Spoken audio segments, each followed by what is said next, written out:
Advance में भी आप लोग ये कर चुके होगे शुरू, और वहां पे हो भी रहा होगा, Newton's laws of motion, NLM। वहां पे काफी मेजर टॉपिक की तरह लिया जाता है and very important as per JEE point of view. CBSE में भी 10 मार्क का इसका वेटेज था जब 70 मार्क्स का पेपर होता था। Highest weightage out of all the 14 chapters, सबसे ज्यादा वेटेज इसकी का है। गुजरात बोर्ड में भी it keeps a weightage, high weightage. अभी कोई आपका वेटेज का क्राइटेरिया नहीं आया है, लेकिन again it has a high weightage. So है क्या चैप्टर में, फर्स्ट 2 सेशंस में मैं आपको वो टॉपिक्स बता देती हूँ। न्यूटन का फर्स्ट लॉ, न्यूटन का सेकेंड लॉ, न्यूटन का थर्ड लॉ, फिर इनके रिलेटेड जो क्वांटिटीज है वो है inertia, linear momentum, impulse, and last हम जो सीखेंगे that would be law of conservation of momentum.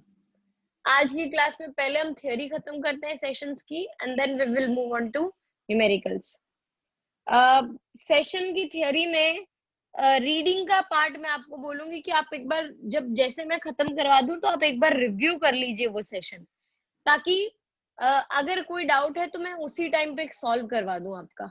Theory बहुत ज्यादा दे रखी होगी, शायद मैं एक एक चीज ना करवा पाऊं, कई जगह पे शायद कुछ ऐसा यूनिट छूट जाए, कभी कुछ छूट जाए, तो ऐसे सब आप खुद से पढ़ लेना, ठीक है। लेकिन मैं मेजर जो है क्लंच वो कवर करवा देती हूँ आपको थियरी में। 5.1 में पहला टॉपिक वो स्टार्ट करते हैं इनर्शिया से, लेकिन मैं थोड़ा आपको इससे पहले का और बताना चाहूंगी कि एक एरिस्टोटल का पॉलिसी था, मतलब एरिस्टोटल ने गलत चीजें विजुलाइज कर रखी थी। उन्होंने बोला था कि इंसान की कोई भी ह्यूमन की या कोई भी ऑब्जेक्ट की इस यूनिवर्स में 2 नेचुरल स्टेट्स हो सकती है, सॉरी एक ही नेचुरल स्टेट हो सकती है, दैट इज रेस्ट। लेकिन गैलीलियो भाई साहब ने आके उसको करेक्ट किया था और उसको बोला था कि नेचुरल स्टेट 2 हो सकती है, रेस्ट या यूनिफॉर्म मोशन। और न्यूटन ने इसी को अपने लॉ में भी यूज किया हुआ है, फर्स्ट लॉ इसी पे होएगा। The 2 natural states of any object in this universe is rest और uniform motion। अब अगर ऐसी एक प्रॉपर्टी हो जो ऑब्जेक्ट को हमेशा उसकी रेस्ट में रखने की या उसके यूनिफॉर्म मोशन में रखने की कोशिश करे, उस प्रॉपर्टी को बोलते हैं इनर्शिया।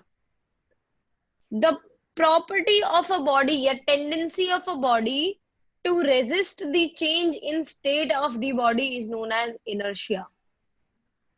फिर से रिपीट कर देती हूँ, the tendency of an object to resist the change in state of an object is known as inertia।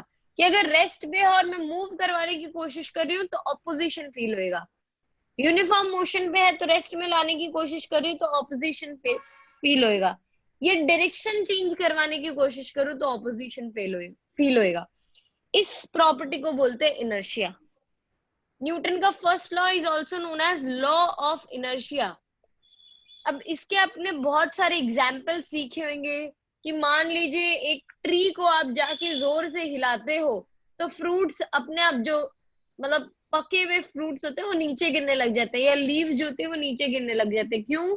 क्योंकि वो उस पोजीशन पे ही रहना चाहते थे और हम ट्री को मूव करवा रहे हैं, तो वो क्या करते हैं, दोनों डिटैच हो जाते हैं, अलग हो जाते हैं। किसी आप कारपेट को, बहुत पुराना कारपेट है, उसको झड़काते हो ब्रूम लेकर, तो भी यही होता है कि डस्ट पार्टिकल्स अलग हो जाते हैं, सेपरेट हो जाते हैं। यहाँ पे भी इनर्शिया का केस आता है। फिर ये सब तो ये चीज हमने सबने फील की होगी कि अगर हम कार में बैठे हैं या बस में बैठे हैं या ट्रेन में बैठे हैं, एकदम से ब्रेक लगता है तो हमारी लोअर बॉडी तो है वो स्टेशनरी रहती है, लेकिन अपर बॉडी एकदम से आगे की तरफ झटका खाती है। वो भी क्यों? क्योंकि लोअर बॉडी बस की कांटेक्ट में थी तो वो मूव कर रही थी, अपर बॉडी रेस्ट में थी, मूव नहीं कर रही थी, इनर्शिया लगा और उसको आगे की तरफ आना पड़ा, सो दैट वो उसी पोजीशन में रहे अपनी। ये सारे हमारे इनर्शिया के एग्जांपल्स हैं, और भी दे रखे होंगे, और भी आप लोगों को पता होगा, 9th स्टैंडर्ड में आप लोगों ने सीखे भी होंगे बहुत सारे एग्जांपल्स। इनर्शिया की 3 कैटेगरी भी सीखे होंगे, inertia of rest, inertia of motion and inertia of direction. ये 3 टाइप के इनर्शिया होते हैं, लेकिन ये कोई अभी एग्जाम पॉइंट ऑफ व्यू से अगर मैं बोलूँ तो इम्पोर्टेंट नहीं है, लेकिन नाम ऐसा कोई पूछ ले और आपको नहीं पता तो वो बात भी सही नहीं है। ये तीनों हमें पता होना चाहिए, inertia of rest, inertia of motion and inertia of direction.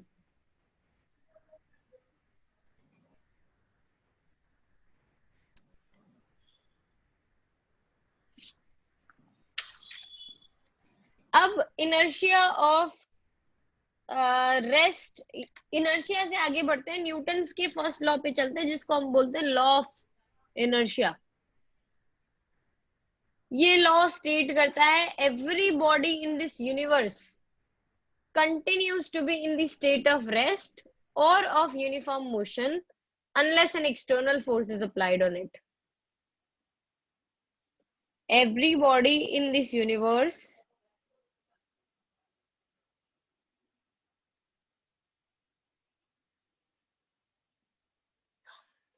continues to be in the state of rest or of uniform motion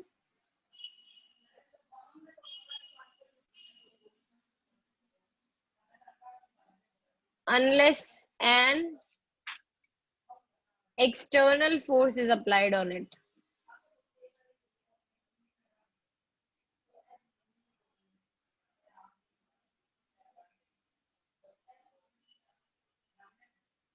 ये पहला लॉ था।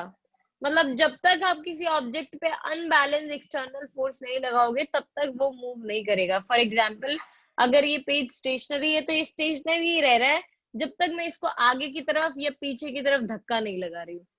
मेरे को फोर्स लगाना जरूरी है। कोई ऑब्जेक्ट यूनिफॉर्म मोशन में है तो वो यूनिफॉर्म मोशन में ही चलता रहेगा जब तक कोई उस पर एक्सटर्नल फोर्स एक्ट ना कर रही हो। हाँ, यूनिफॉर्म मोशन वाली बात ट्रू क्यों नहीं होती हमारे यूनिवर्स में? क्योंकि हर जगह कहीं ना कहीं फ्रिक्शन एक्ट करता ही रहता है। फ्रिक्शन एक्ट करता है जो उस ऑब्जेक्ट को रोक देता है, एक्सटर्नल फोर्स लगा के रोक देता है। That is the case. Newton's first law के बाद हमें जो दूसरी क्वांटिटी सीखनी थी वो है लीनियर मोमेंटम।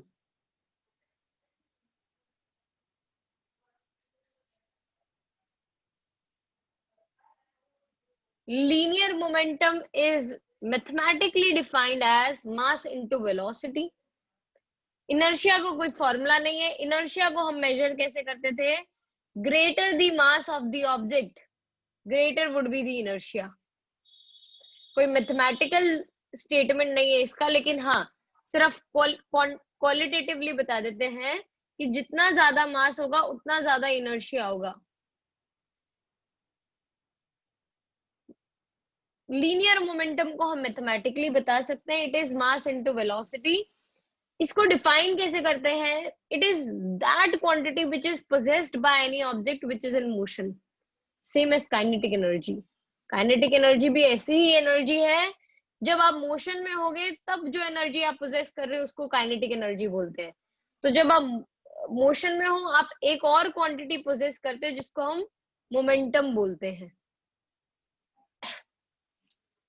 मोमेंटम का फॉर्मूला है mass into velocity and it is a vector quantity. It acts in the same direction as that of velocity. इसका एसआई यूनिट की बात करूं तो एसआई यूनिट होता है किलोग्राम मीटर पर सेकेंड, और डायमेंशन की बात करूं तो MLT-1।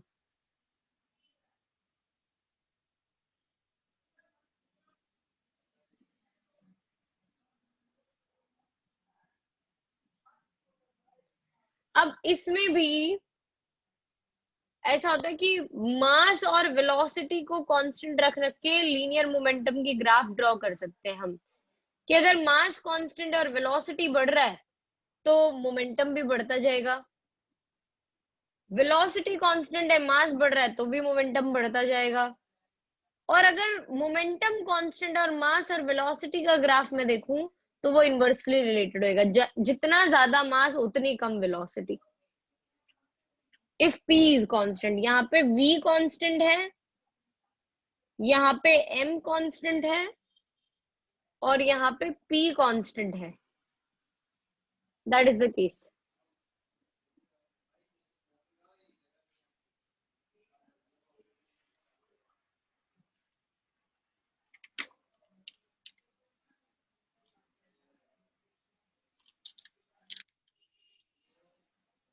नेक्स्ट आता है न्यूटन, इसी के ऊपर Newton second law. Newton second law states that the rate of change of linear momentum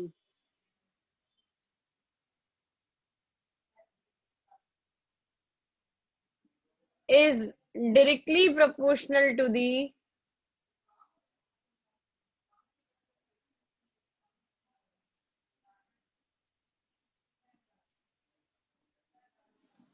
applied force.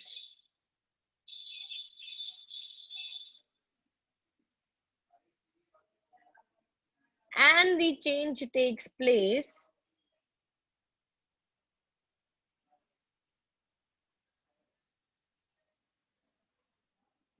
in the direction of applied force.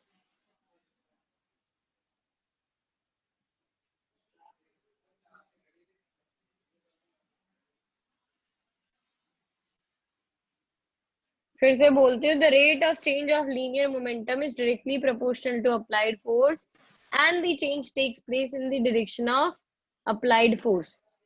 हम इसको मैथमेटिकली लिख सकते हैं, F is directly proportional to dp by dt, या F is directly proportional to delta p by delta t.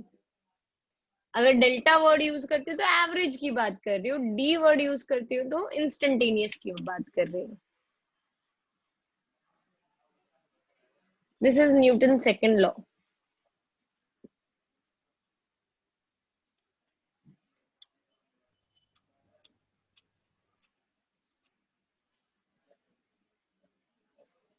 किसी को कोई doubt यहाँ तक? No ma'am. Okay,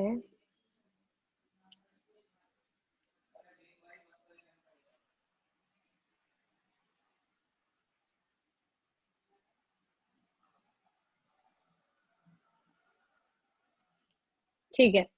so if it is clear तो मैं थोड़ा आगे बढ़ती हूँ. आगे हम चलेंगे न्यूटन सेकेंड लॉ से उसका फॉर्मूला, फोर्स का फॉर्मूला डिराइव करने के लिए. Derivation of force from Newton second law. तो वो कर सकने के लिए मैं फिर से बता देती हूँ. P का फॉर्मूला था m इंटू वी और F का फॉर्मूला है dp बाय dt. सिंपल क्या करना है, वैसे F इज इक्वल टू नहीं है, F इज डायरेक्टली प्रोपोर्शनल था as per Newton second law. F is directly proportional to dp by dt. So F is equal to k dp by dt. ऐसा हो जाएगा, F is equal to k dp by dt. Now substituting the formula for P, that would be m into v divided by dt. General scenarios में mass constant होता है, accept in the case of rocket propulsion, वहां पे मास भी very करता है. लेकिन यहाँ पे जनरल में मानो ना, जनरल सिनेरियोज उनकी मैं बात करूं तो मास कांस्टेंट होता है. ये आ जाएगा k m dv by dt. Can anybody tell me what is dv by dt equal to? Acceleration. Acceleration. So it would be kma. Force is equal to kma. k को हटा दूं क्योंकि हम ऐसा बोलते हैं, from experiments we have found that k is equal to 1. So F would be equal to m into a. अच्छा, from experiments we found that k is equal to 1 in SI system. ऐसा भी लिख देंगे हम. So force का formula आ जाएगा mass into acceleration.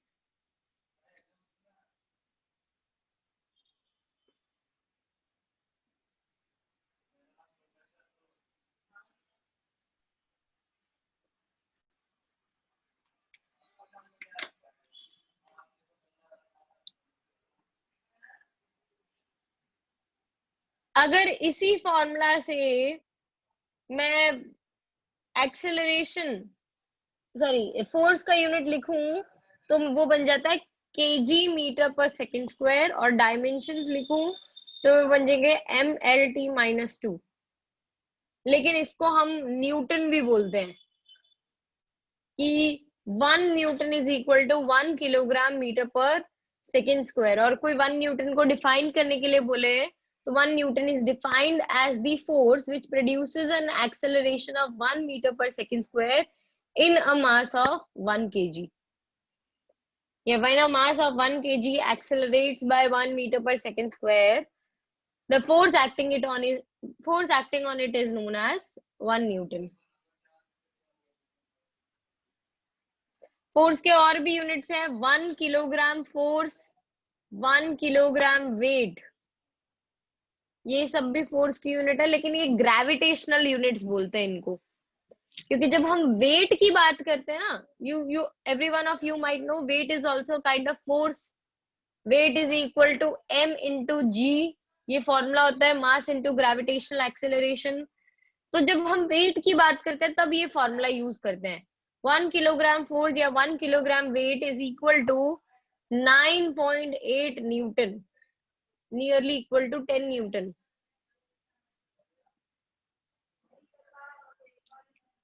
Force का definition अगर कोई बोले तो it is an agency which tends to change और changes, it might tend to change या changes the speed of the object, the direction of the motion और the shape of the object.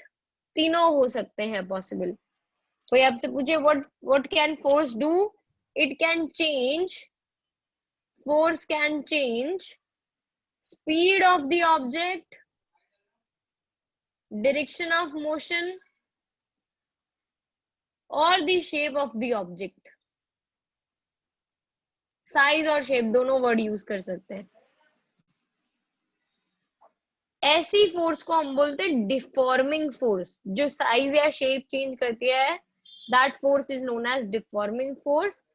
इस force का जिक्र chapter 9 में होगा हमारे, mechanical properties of solids. और ये दोनों हम ये पूरे चैप्टर में, 6th चैप्टर में, 7th चैप्टर में, 8th चैप्टर में हर जगह यूज करेंगे, स्पीड और डायरेक्शन ऑफ मोशन वाली बात।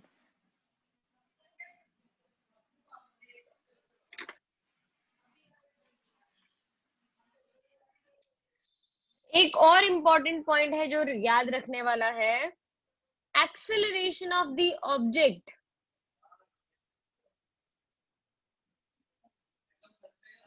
is only and only because of the forces acting at present.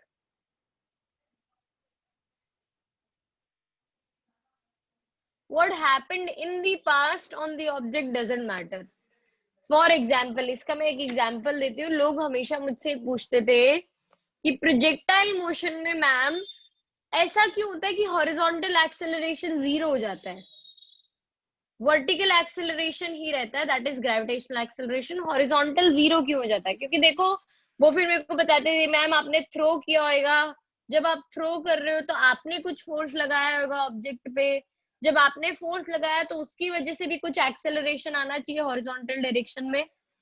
फिर मैं उनको ये पॉइंट बताती थी कि भाई मैंने जब थ्रो किया, जैसे ही वो मेरे हाथ से छूटता है, as soon as it gets displaced from my hand, is my force acting on the object?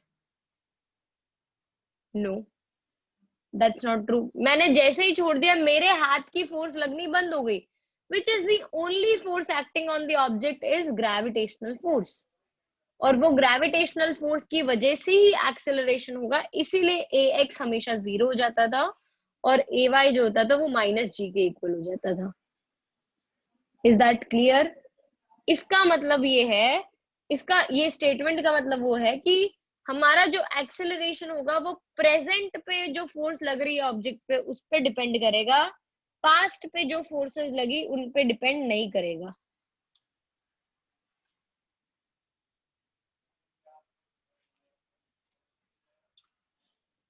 I hope ये क्लियर है, किसी को कोई डाउट नहीं है इसके अंदर? All right, next topic.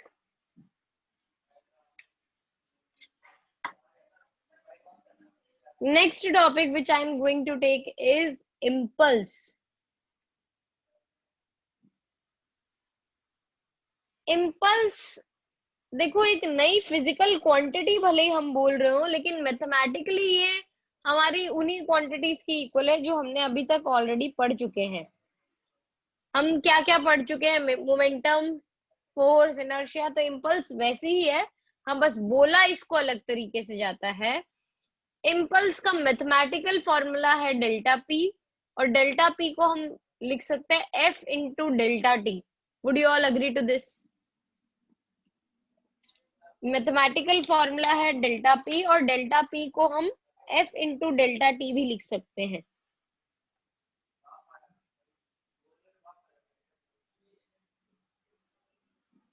अब इम्पल्स का मतलब क्या है? तो इम्पल्स का मतलब है it is the total effect of force. It is the total effect of force which is acting on any object for a very short period of time that produces a large change in momentum.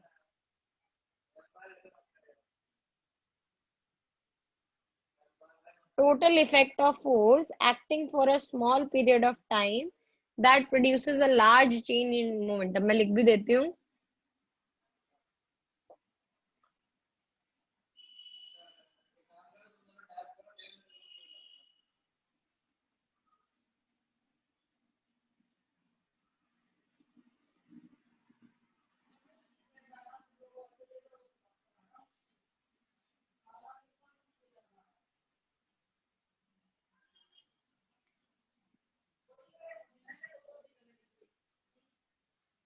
Large change in momentum बोलूं या finite change in momentum बोलूं, दोनों ही right है।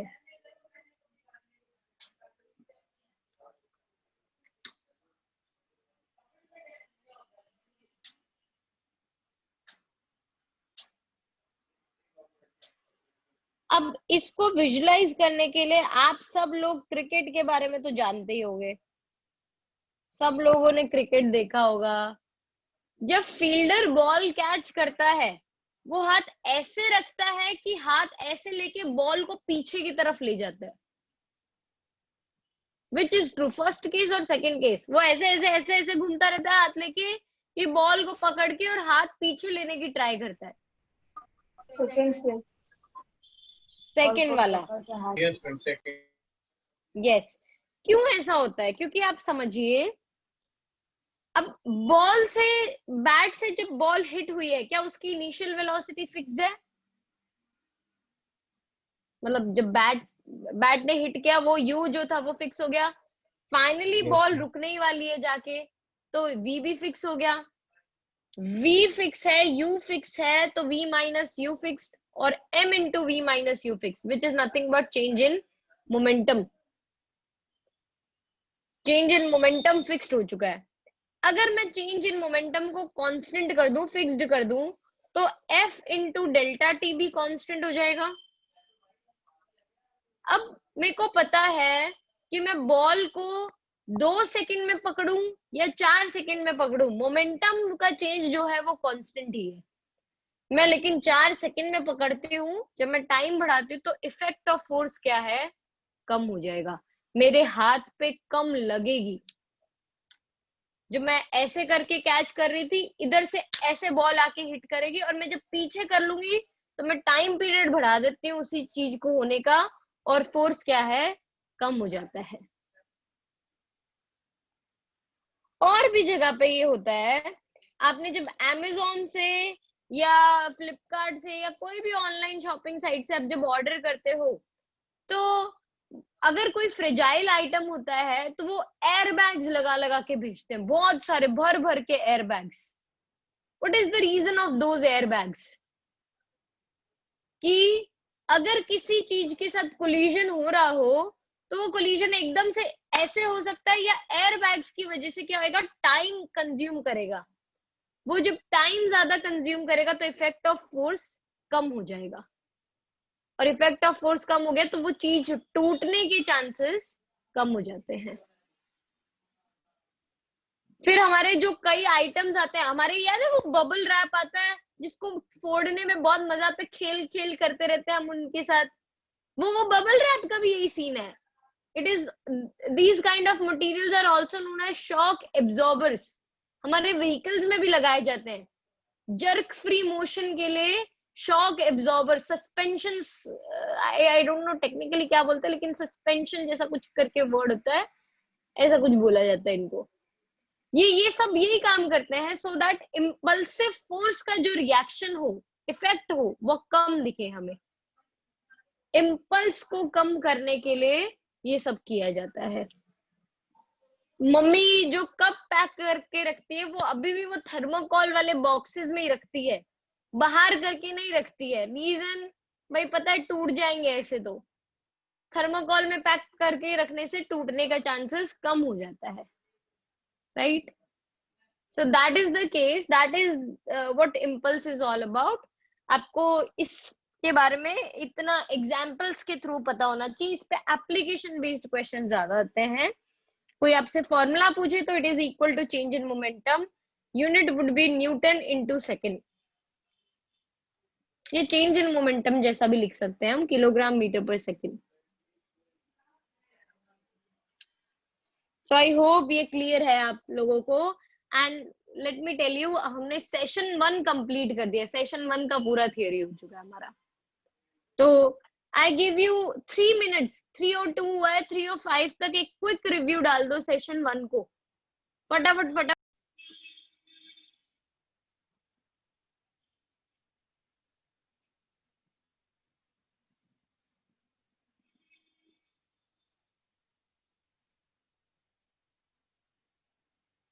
I'm gonna repeat it again.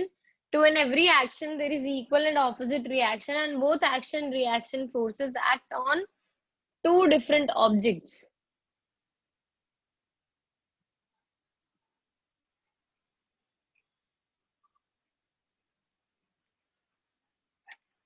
अब इसके कुछ examples होंगे पहले तो इसको मैथमेटिकली कैसे लिखते हैं मैं वो भी बता देती हूँ साथ के साथ F A B is equal to minus of F B A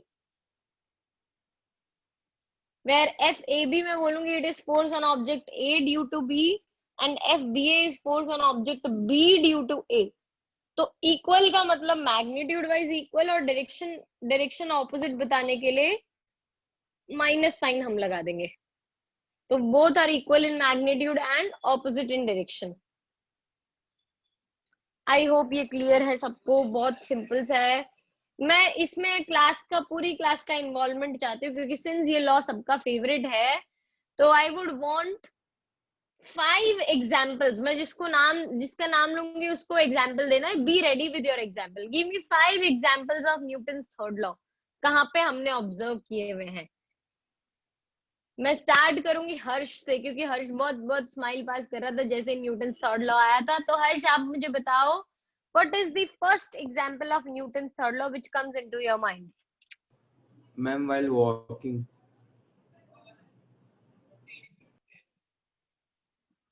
That is the perfect example. सबसे basic example जो है वो walking ही है. Walking is the best example of Newton's third law. Aditya पोमल. Yes, ma'am. Ma'am, when we fire a gun, recoil. ये थोड़ा ना misconception है जो मैंने बहुत लोगों में ऑब्जर्व किया है कि गन की फायरिंग पे गन का पीछे आना अपने को लगता है Newton third law but it is more of law of conservation of momentum ये उसका एग्जाम्पल ज्यादा है मुझे आदित्य ये तुम्हारी गलती नहीं मुझे बहुत सब बैचेस में स्टूडेंट्स ने यही एग्जाम्पल दिए तो यस आई वुड से कि न्यूटन थर्ड लॉ कहीं ना कहीं है उसमें लेकिन अगर कोई आपसे पूछे तो इसको law of conservation of momentum में डालना कि उसकी वजह से ये होता है ठीक है Avirat ma'am the hitting of table tennis racket to the ball तो उससे क्या रिएक्शन आता है ma'am so when we hit the table tennis racket to the ball the table tennis racket gives a force to the ball and the ball goes on the opposite side. इसको मैं generalise करूं तो bouncing back बोल सकती हूँ मैं Yes, ma'am.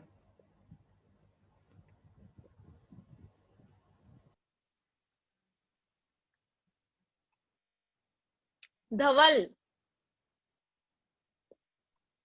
Ma'am, in zero gravity environment, if we throw something, then we get pushed back. Like in space. बात एकदम राइट है।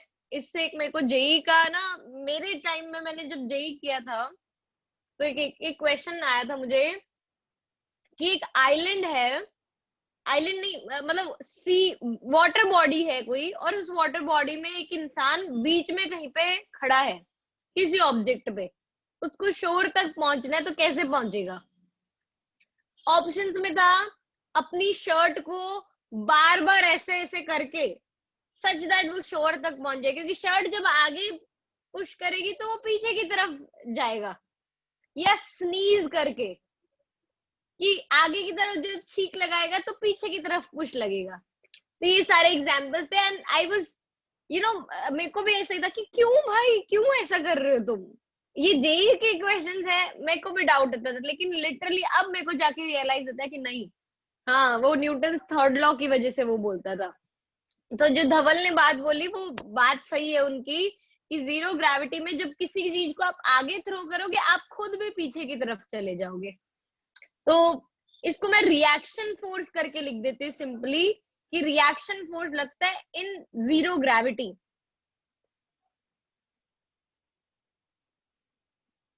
नेक्स्ट फोर्थ एग्जाम्पल, प्रथम परमार को बताना है भाई, बोलिए। I'm rowing a boat. Rowing a boat, perfect example. इसी को थोड़ा और जनरलाइज कर सकते हो, इसी के जैसा एक एग्जाम्पल और कोई दो, वाटर बॉडी से रिलेटेड ही, हमारी एक हॉबी होती है वो।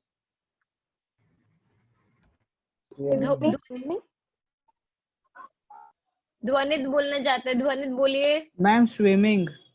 Swimming, yes. Swimming is also because of third law of Newton. Third law नहीं होता तो स्विमिंग नहीं कर पाते हम। तो all these are examples of Newton third law. और भी हैं, एक मैं बता देती हूँ आपको, हम कोई भी ऑब्जेक्ट इस अर्थ पे अगर स्टेशनरी रखा गया है ना तो वो न्यूटन थर्ड लॉ की वजह से स्टेशनरी है। मान लो ये मेरे पास एक छोटा सा स्टेपलर है, ये मैंने इधर रखा, अगर न्यूटन थर्ड लॉ नहीं होता तो पता है क्या होता, ये स्टेपलर तो हमेशा एक डाउनवर्ड फोर्स लगाता है, उस डाउनवर्ड फोर्स को हम क्या बोलते हैं? What is that downward force known as? Gravity. Gravity. Gravity का दूसरा नाम, एक और नाम, weight. Weight of the object. Perfect, very good Taksh, weight of the object. ये वेट की वजह से, अगर न्यूटन थर्ड लॉ नहीं होता, वेट की वजह से ये पेज के नीचे, पेज से दूसरे, बुक के नीचे, बुक से नीचे, फर्स्ट फ्लोर से सेकंड, ग्राउंड फ्लोर से और नीचे, मतलब वो नीचे नीचे जाता ही रहता। It is because of Newton third law ये यहाँ पे स्टेशनरी क्यों पड़ा है, क्योंकि ये जो वेट लगा रहा है उतना ही इस पे रिएक्शन फोर्स लग रहा है पेज की वजह से, जिसको हम नॉर्मल रिएक्शन बोलते हैं। वो यहाँ पे इसीलिए स्टेशनरी है क्योंकि वो वेट लगा रहा था और सामने से उसको नॉर्मल रिएक्शन लग रहा है, तो वो वहां पे स्टेबलाइज कर देता है, इक्वल कर देता है एक दूसरे को, right? So this is the case where Newton third law is applicable. I hope इसमें किसी को कोई डाउट नहीं होगा, सबको क्लियर ही है। Very easy law, very easy examples. आपको और मिले एग्जांपल्स तो आप लिख के रख सकते हो अपने पास, नोट्स में चेक कर सकते हो, अगर हमने नोट्स का कोई एग्जांपल छोड़ दिया हो तो वहां से भी आप रेफर कर सकते हो। नेक्स्ट, इसके बाद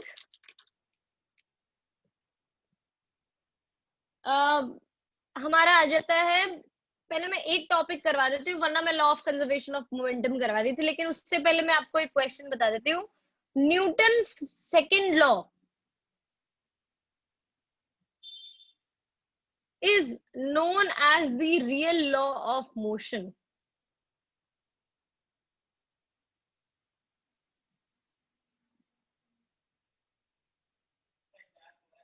ये क्वेश्चन है। Newton second law is known as the real law of motion. Why? किसी के पास आंसर है इसका तो यू कैन रेज हैंड, मैं आपको मौका दूंगी बोलने का, वरना मैं बता देती हूँ क्यों ऐसा है।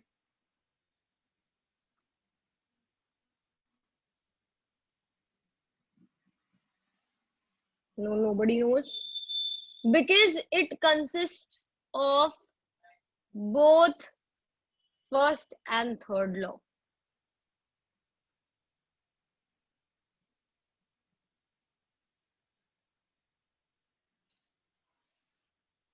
कैसे, वो हम एक्सप्लेन करते हैं.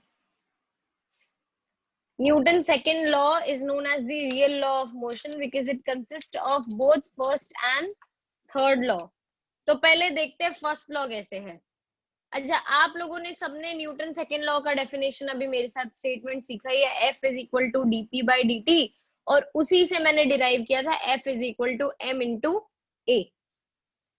ये F दो तरीके के हो सकते हैं, इंटरनल और एक्सटर्नल.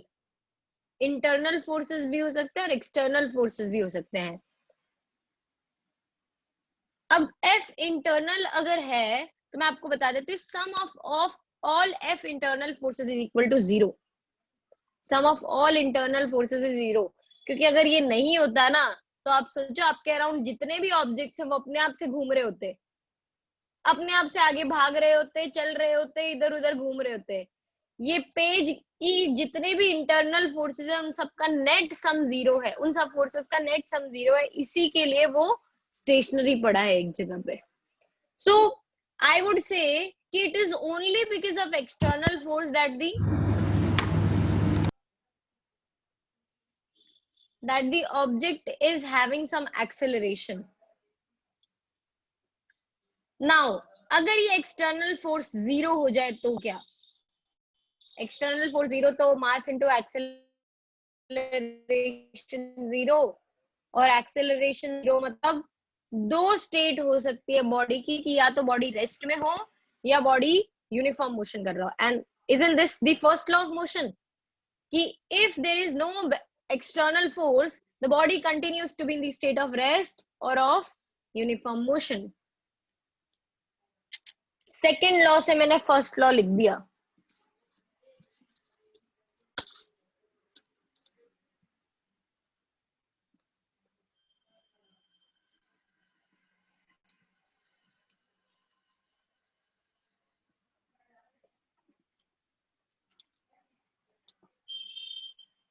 नेक्स्ट थर्ड लॉ पे आ जाते हैं. अब थर्ड लॉ डिफाइन करने के लिए मैं बोलूंगी अपने एक आइसोलेटेड सिस्टम कंसिडर करेंगे.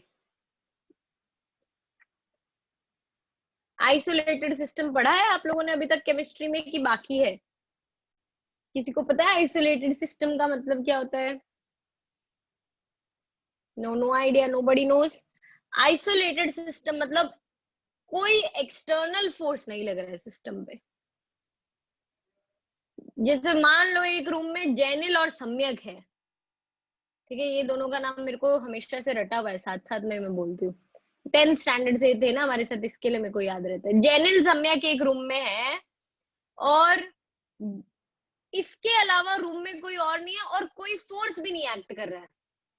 Is there any force between Jenil and Samyak? कोई हो सकती है फोर्स प्रेजेंट, आपस में म्यूचुअल कोई फोर्सेस होती है?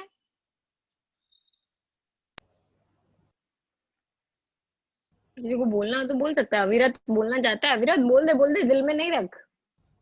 Ma'am electrostatic force. Electrostatic force हो सकते हैं अगर ये दोनों चार्ज्ड हुए तो, झटका लगाने वाले लोग हुए तो. ये जेनिल है क्या ऐसा सीन? नहीं है. सम्यक ऐसा है क्या, कुछ चार्ज है क्या तुम्हारे पास एक्स्ट्रा? नहीं मैम. नहीं है तो इलेक्ट्रोस्टैटिक फोर्स नहीं हो सकती. अविरत कैंसल्ड. इसके अलावा कोई? मैम ग्रेविटेशनल फोर्स हो सकते हैं. जेनिल तुम्हारा मास है क्या कुछ? सम्यक का कोई मास है क्या? Yes ma'am. हाँ, तो दोनों के पास मास है तो भाई हाँ, फोर्सेस ग्रेविटेशनल फोर्सेस हो सकते हैं. तो जेनिल सम्यक पे कुछ फोर्स लगा रहा होगा और सम्यक भी जेनिल पे कोई फोर्स लगा रहा होगा, लेकिन इन दो म्यूचुअल फोर्सेस के अलावा there is no other force acting on them. कोई जाके सामने से ऐसा नहीं जेनिल को धक्का देके आ रहा है, right? Nobody is doing that. Since nobody is doing that, I would say net external force is equal to 0. The system is said to be isolated. सिर्फ म्यूचुअल फोर्सेस के अलावा कोई और फोर्सेस ना एक्ट कर रही हो तो the system is said to be isolated. अगर एक्सटर्नल फोर्स जीरो होते तो मैं बोलती हूँ dp by dt भी जीरो होगा, where p is representing momentum of the system. और अगर मैं सिस्टम के मोमेंटम की बात कर रही हूँ और मैंने एग्जाम्पल में जैनिल और सम्यक को ले रखा है, तो मैं बोलूंगी इन दोनों का मोमेंटम मिला के dpj by dpj plus dps by dt is equal to zero, ऐसा होना चाहिए।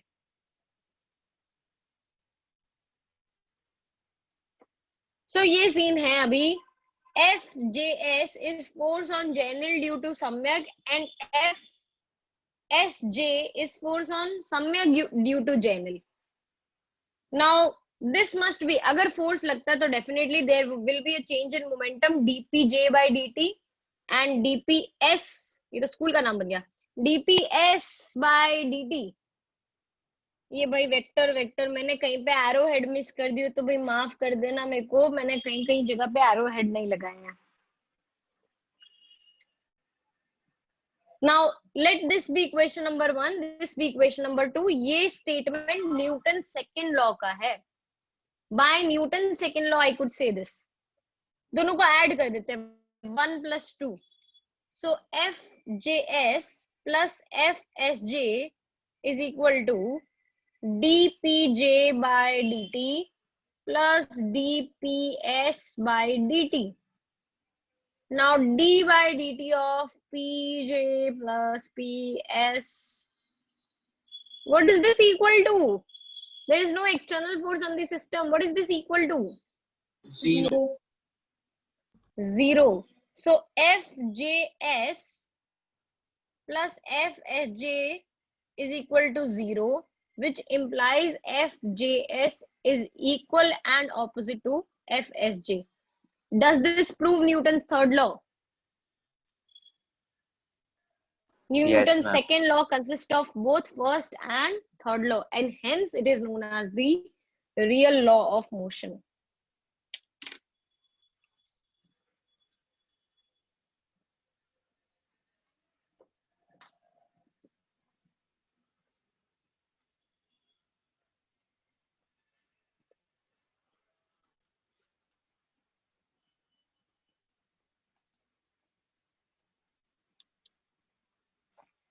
Give me a second, huh?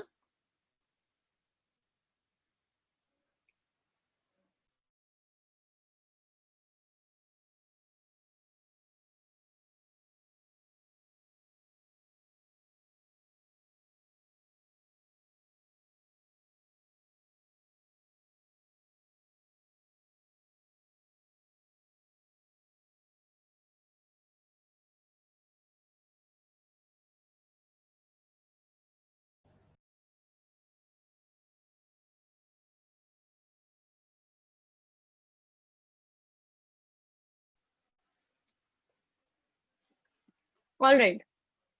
So this is all about Newton's second law as the real law of motion. Let's jump to law of conservation of momentum.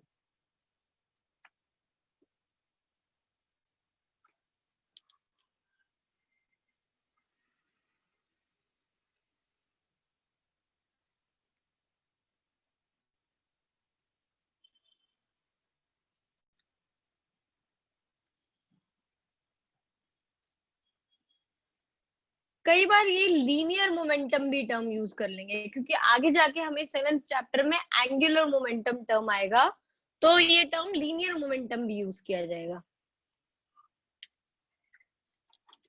Law of conservation of linear momentum states that in an isolated system, तो पहले तो you tell me what is an isolated system?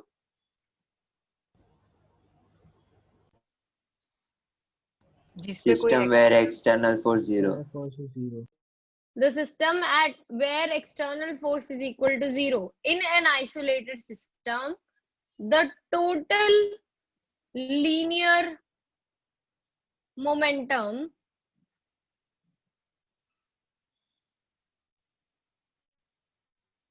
of the system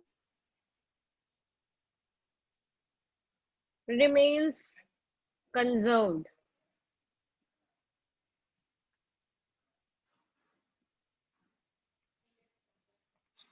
In an isolated system, the total linear momentum of the system remains conserved.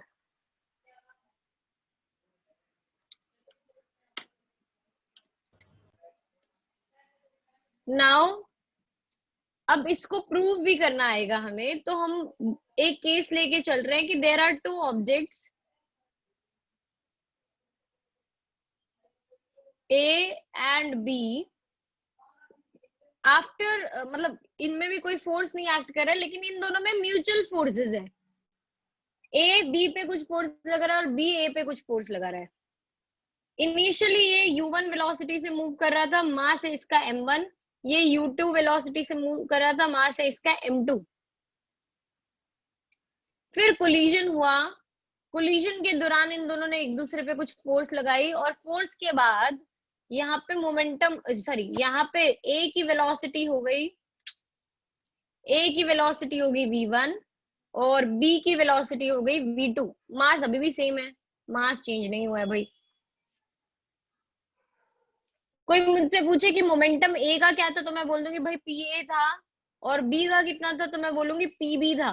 तो मैं, कोई मुझसे पूछेगा what is PA plus PB, मैं बोलूंगी it is the total initial linear momentum, total initial linear momentum of the system, या initial linear momentum of the system, and it could be written as m1 u1 vector plus m2 u2 vector. After collision ये बन गया p dash a और दूसरे का momentum हो गया p dash b, दोनों का नेट सम, तो ये बन जाएगा m1 v1 vector plus m2 v2 vector. मुझे प्रूव करना है डेरिवेशन में कि ये दोनों का नेट सम सेम है. PA plus PB is equal to P dash A plus P dash B.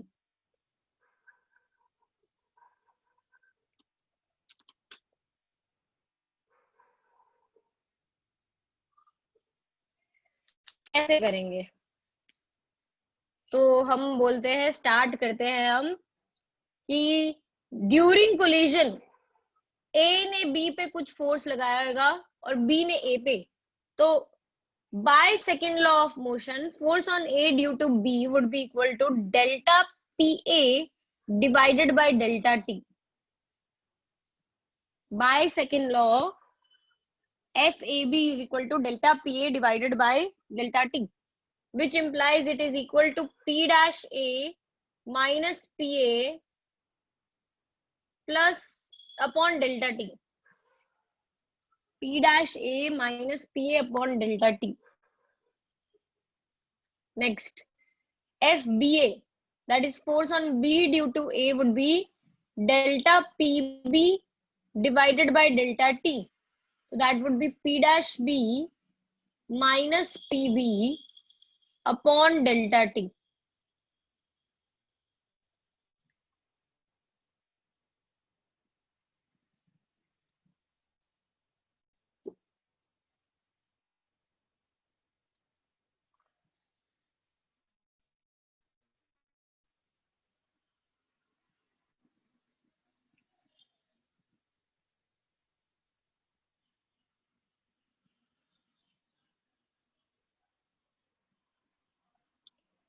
Bye Newton third law, अगर यहां तक सबको क्लियर है तो हम आगे बढ़ रहे हैं. By Newton third law FAB is equal to minus FBA. FAB is equal to minus FBA. Therefore, P dash A minus PA upon delta T is equal to P dash B minus PB upon delta T. Delta T से delta T cancelled. P dash A minus PA. P dash A minus PA is equal to मैंने एक चीज यहाँ पे miss कर दी, which is the negative sign. यहाँ पे माइनस का साइन भी आएगा, तो माइनस का साइन आएगा तो यहाँ पे बन जाएगा PB minus PB dash. Do you all agree to this?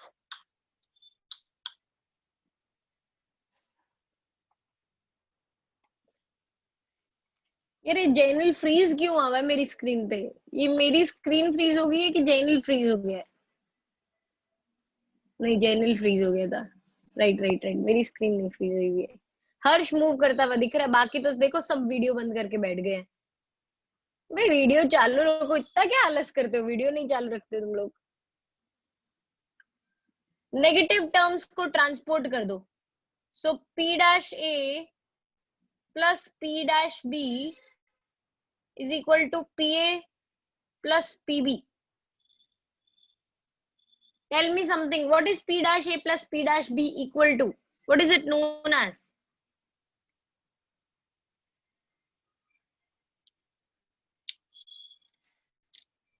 M1 B1 plus M2 B2. It can be written as in such form. वो भी लिख दूंगी, लेकिन इनको बोलेंगे क्या मिला के, आप वो बताओ मुझे। Total linear momentum after collision. Very good. Final linear momentum of the system.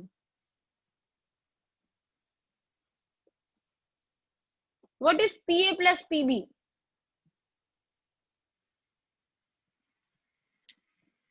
Total linear momentum before collision. So initial linear momentum is the term.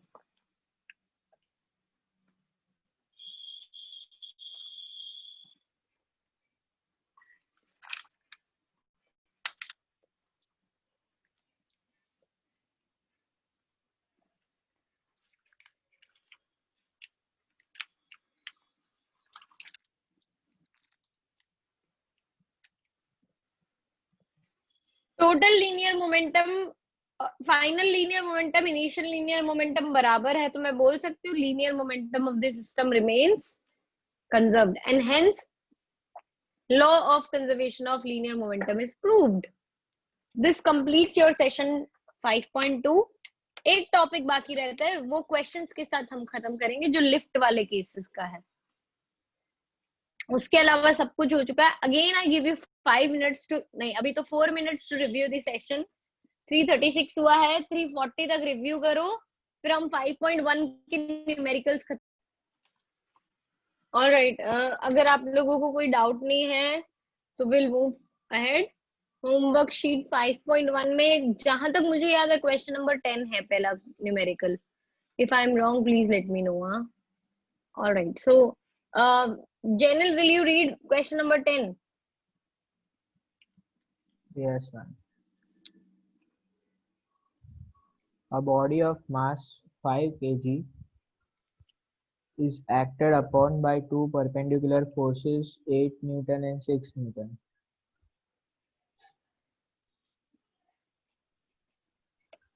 Give the magnitude and direction of the acceleration of body. बहुत simple सा question है। दो forces दे रखी है, 8 Newton and 6 Newton. इन दोनों का कुछ resultant force होएगा, उसको लेट्स से मैं F रिजल्टेंट से ही रिप्रेजेंट कर देती हूँ, और वो रिजल्टेंट फोर्स की वजह से मैं एक्सेलरेशन फाइंड कर सकती हूँ। So F resultant would be equal to root में 8 square plus 6 square plus 2 into 8 into 6 cos 90। हमने law of parallelogram of vector addition use किया है, लॉ ऑफ कोसाइंस जिसको हम बोलते हैं। 8 स्क्वायर हो जाएगा 64, 6 स्क्वायर 36, और ये तो पूरा 0 क्योंकि cos 90 0 होता है। So this would be root में 100 which is equal to 10 Newton. लेकिन सिर्फ फोर्स का मैग्नीट्यूड ढूंढने से नहीं चलेगा, force is a vector quantity, direction भी चाहिएगी हमें। तो मैं बोल देती हूँ लेट्स से ये अल्फा है, तो tan alpha would be equal to b sin theta upon a plus b cos theta formula होता था। तो b हो जाएगा 6 sin 90 upon 8 plus 6 cos 90।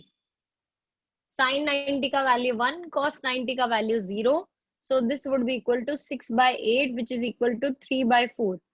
Tan alpha 3/4 हो तो alpha would be equal to 37 degrees. 37 degrees. Very, very good. 37 degrees with respect to 8 Newton. So acceleration के लिए हम बोलेंगे it is equal to F resultant upon mass. Second law of Newton से formula आ जाएगा हमारा ये. F resultant is 10 and mass is 5. 37 degrees with respect to 8 Newton. So this would be 2 meter per second square. 37 degrees with respect to 8 Newton.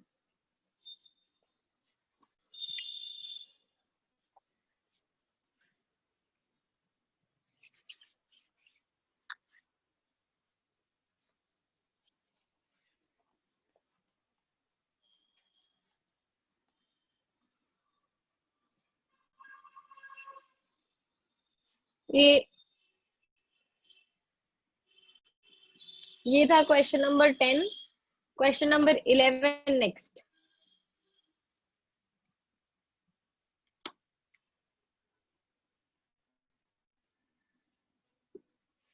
Kevin read करो question number 11.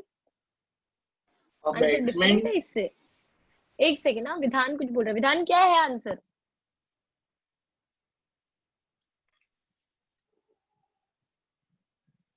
Ma'am answer दिया है 2 metre पर second at 53 degree to 6 Newton. Vidhan अगर 37 इसके साथ बन रहा है तो दूसरे के साथ तो 53 हो जाएगा ना. हाँ, तो दोनों हाँ. चलते हैं. Either you write 37 degrees with respect to 8 Newton or you can write 53 degrees with respect to 6 Newton. दोनों चलते हैं. ठीक है. Okay ma'am. Kevin, go ahead.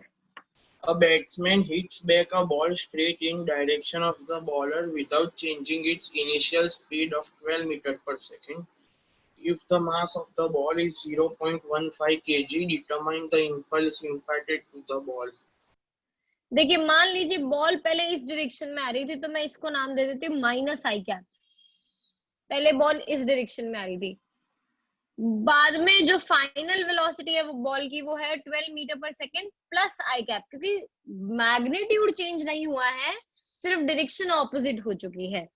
मास मुझे शायद बताया 0.15 kg, right? Yes, ma'am. Now we need to find impulse. मैंने आपको बताया था इम्पल्स का मैथमेटिकल फॉर्मूला सेम ही है, that is same as that of change in momentum. तो चेंज इन मोमेंटम होता है mass into v vector minus u vector.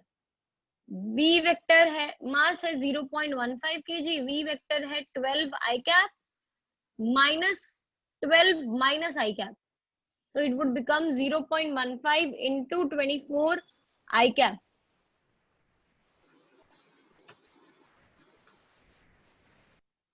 अब 0.15 into 24 करेंगे तो 15 4 जा 60, 15 2 जा 30, 36, 3.6 न्यूटन सेकेंड आंसर आ जाएगा.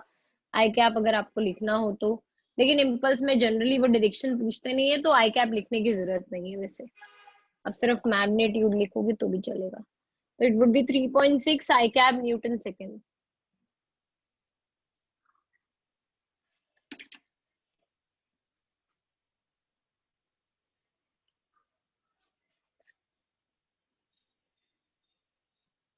ये हो गया सबका.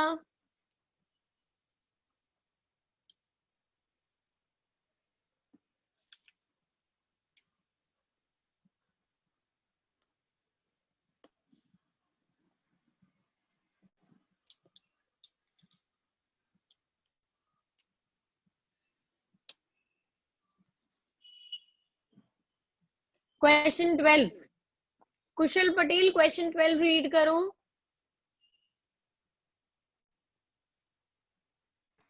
Yes, ma'am. A constant retarding force of 50 Newton is applied to a body of mass 20 kg, moving initially with a speed of 15 meters per second. How long does the body take to stop? Question ये भी बहुत easy है. F given है, mass given है, u given है और v given है, क्योंकि फाइनली रुक रही है तो v वुड बी 0। अब क्वेश्चन में पूछा ये है कि कितना टाइम लगेगा रुकने में, और ये f माइनस 50 न्यूटन लिखने का मतलब सबको पता है क्या? What is the meaning of writing f is as minus 50 Newton? Retarding force है। फोर्स रिटार्डिंग है, perfect, very good answer. So अगर फोर्स रिटार्डिंग है तो मैं बोलूंगी एक्सेलरेशन भी रिटार्डिंग होगा। Acceleration is f by m which is equal to minus 50 divided by 20 which is minus 2.5 meter per second square। अब एक्सेलरेशन मिल गया, मुझे फाइंड करना है time. v is equal to u plus at, first equation of motion. v0 u15 a minus 2.5 और t ढूंढना है, तो 2.5 t is equal to 15, t would be equal to 15 divided by 2.5, point हटा के कैंसिल करेंगे तो आ जाएगा 6, t is equal to 6 seconds। how long will it take to stop? 6 seconds।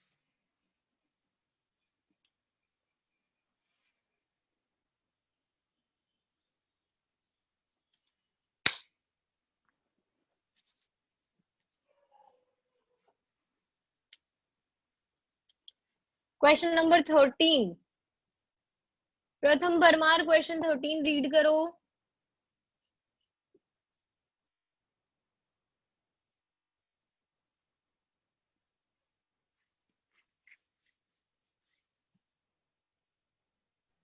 Yes, ma'am.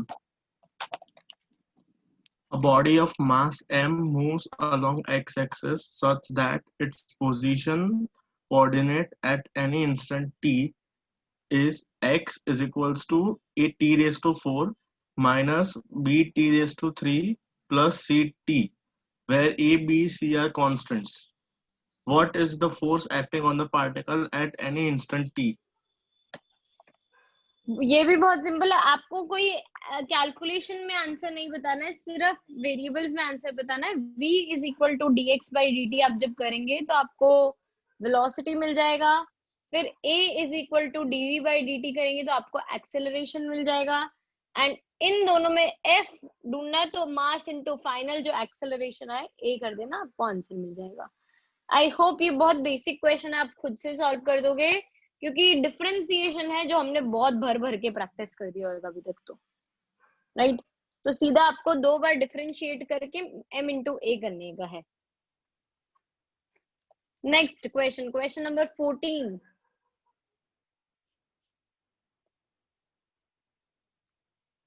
Pranshu Ojha question 14 read करो।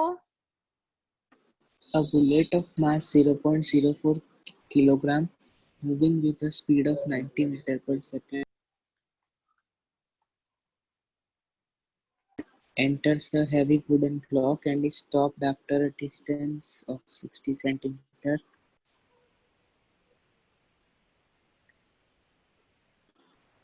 What is the average resistive force exerted by the block on the bullet? Finally it would stop, so I would here also say v is equal to 0। now find acceleration कितना लग रहा है, तो मैं बोलूंगी third equation use करो, v square minus u square is equal to 2as, v is 0 minus 90 का square is equal to 2 into 0.6 into s, so minus 8100 is equal to 1.2 s, s is equal to minus 8100 divided by 1 point, नहीं s नहीं sorry a yeah, a would be equal to minus 8100 divided by 1.2 meter per second square। force would be equal to mass into acceleration, so it would be 0.04 into 8100 divided by 1.2 with a negative sign। अब point हटाऊं यहाँ से तो ऊपर एक 0, यहाँ से 2 decimal हटाऊं तो इसके 2 डेसिमल चले जाएंगे, 4 3 जा 12, 3 270 जा 810, तो minus 270 Newton is the force. अगर कोई आपको बोले ना रेजिस्टिव फोर्स बताओ कितना है, तो बोल देना resistive force is equal to 270 Newton. लेकिन खाली कोई फोर्स पूछ रहा है तो इट इज -270। खाली फोर्स पूछे तो -270, रेजिस्टिव फोर्स पूछे तो 270 न्यूटन।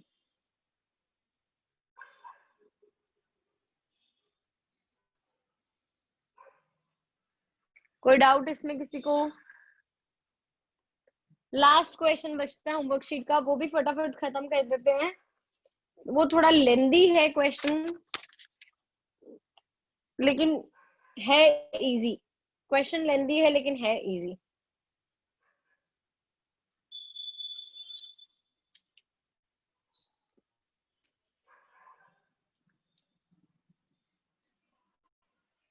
कोई रीड कर देगा क्वेश्चन 15? सम्यक? Yes, ma'am. A body of mass 0.40 kg moving initially with a constant speed of 10 meter per second to the north is subject to a constant force of 8 Newton directed towards the south for 30 seconds. Take the instant of the force applied to be t is equal to 0, the position of the body at that to be x is equal to 0, and predict its position at t is equal to -5 second, 25 second and 100 second.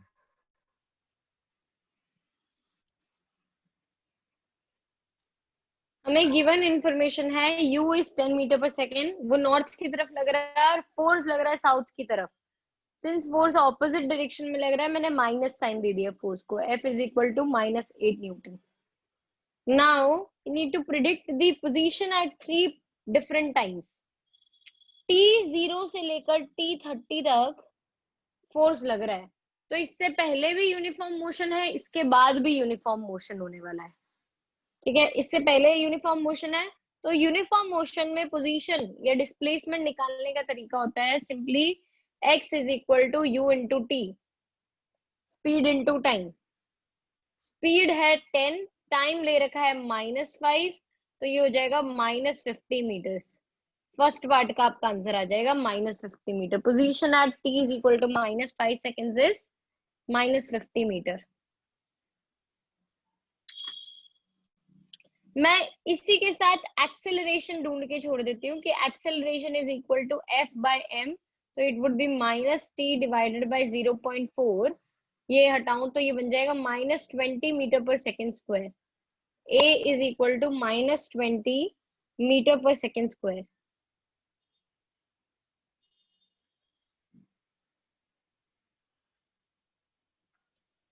Second case में हमें F is equal to -20 भी use होगा। कैसे? Sorry, A is equal to -20 भी use होगा। कैसे?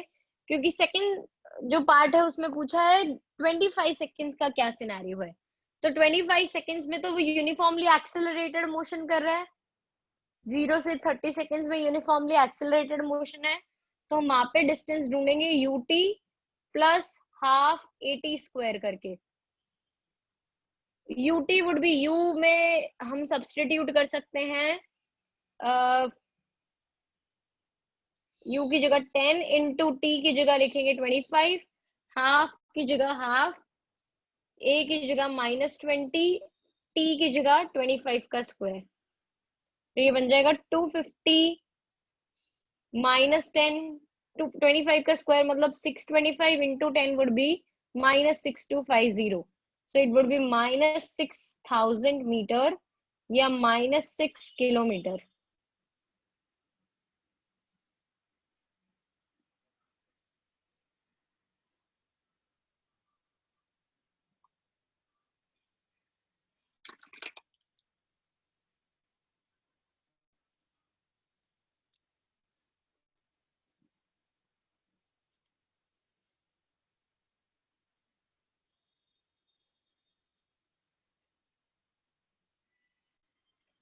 Third part of the question, third थोड़ा typical है क्योंकि 100 सेकेंड वाला सिनेरियो है। अब 100 सेकेंड्स में फर्स्ट 30 सेकेंड्स तो एक्सेलरेटेड मोशन है, लेकिन 30 से 100 वाला यूनिफॉर्म मोशन है, वो दिक्कत है। तो अगर ये सिनेरियो है तो हम पहले फर्स्ट 30 सेकेंड्स का ढूंढ लेते हैं। लेट्स से इस पार्ट में S1 डिस्टेंस कवर हुआ था, तो मैं बोलूंगी S1 is equal to UT plus half AT square use करो, आपको आंसर मिल जाएगा। U है 10, T है 30 प्लस हाफ इंटू -20 इंटू 30 का square, that would be 300 minus 9000, तो -8700 meters। S1 is equal to -8700 meters। फिर हमें ये वाले पार्ट का निकालना है। तो ये वाले पार्ट में यूनिफॉर्म मोशन है, लेकिन यूनिफॉर्म मोशन डायरेक्टली नहीं आ सकता क्योंकि यहाँ पे हमें चाहिए U इंटू टी। चलो टाइम तो मुझे पता है, that would be 70 seconds, but U क्या लू? 10 मीटर पर सेकेंड 10 सेकेंड पे था, उसके बाद एक्सेलरेट हुआ तो कुछ स्पीड तो चेंज हुई होगी 30 सेकेंड्स के एंड पे, तो वो स्पीड फाइंड करेंगे। Speed is equal to U plus AT। U की जगह हम लिखेंगे 10 प्लस A की जगह हम लिखेंगे -20, T की जगह हम लिख देंगे 30, तो it would be 10 minus 600 which is equal to -590 metre पर सेकेंड। स्पीड आ गई, तो S2 would be equal to V into T -590 इंटू 70, that would be -41300 meters। So total, yeah, position at 100 second would be equal to S1 plus S2, that would be -8700 minus 41300, which is equal to -50,000 meters या -50 kilometre.